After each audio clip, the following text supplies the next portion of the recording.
Hey guys, Scott from scottsweb.dev here. Today I'm going to show you how to use WordPress's Nonce system.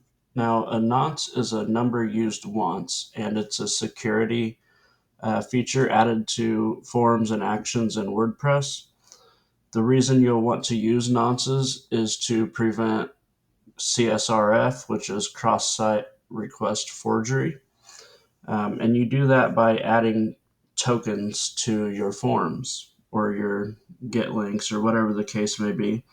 Now, nonces are unique per user, but they're not necessarily used once. WordPress nonces are valid for I think about 12 hours, and then they get regenerated.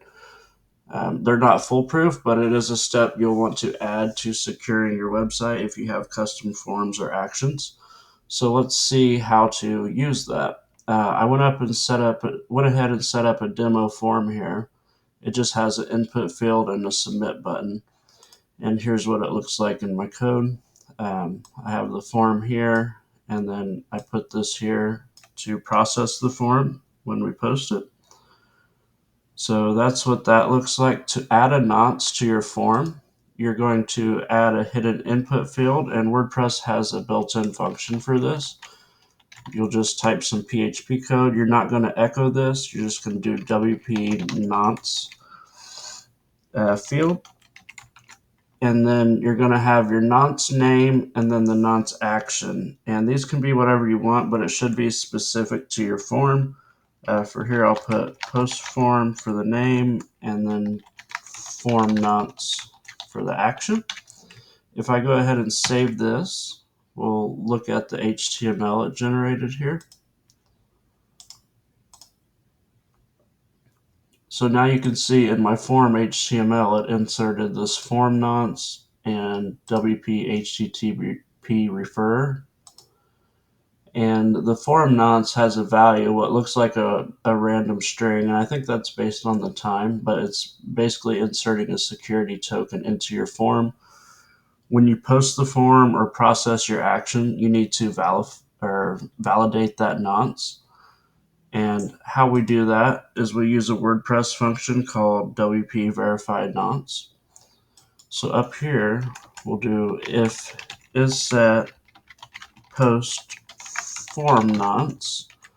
That's the name of the action. It's going to come through post through the form fields. So if is set post form nonce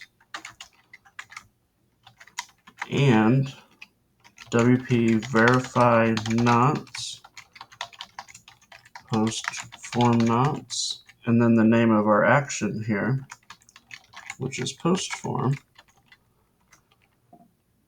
So if there is a field for form nonce and it's verified, we'll echo nonce is valid. Else echo nonce is not valid.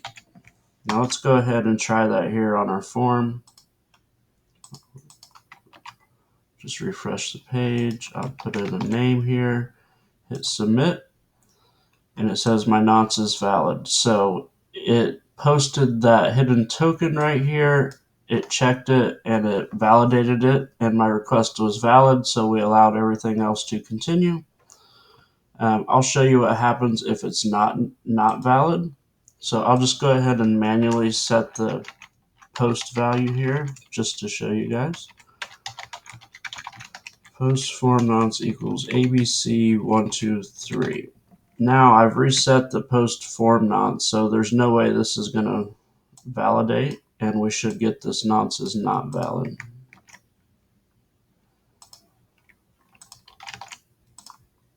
And we did. So we got nonce is not valid. So in our code here, let's take this back out. Take this out. Basically, when you post the form, what you'll want to do is verify the nonce, and if it's valid, continue in here. Continue processing form. If it's not valid, you'll want to show an error message like security token invalid or please try your request again or something like that. Using nonces is a basic way to enhance the security of your forms and your websites. Like if you have a logout link, you can even add it to Ajax, your custom forms. Make sure you're using Nonces. Thanks for watching this video. If it was helpful, please consider subscribing to my channel. Lots more how-to videos coming up. Look forward to seeing you in those. Thanks for watching.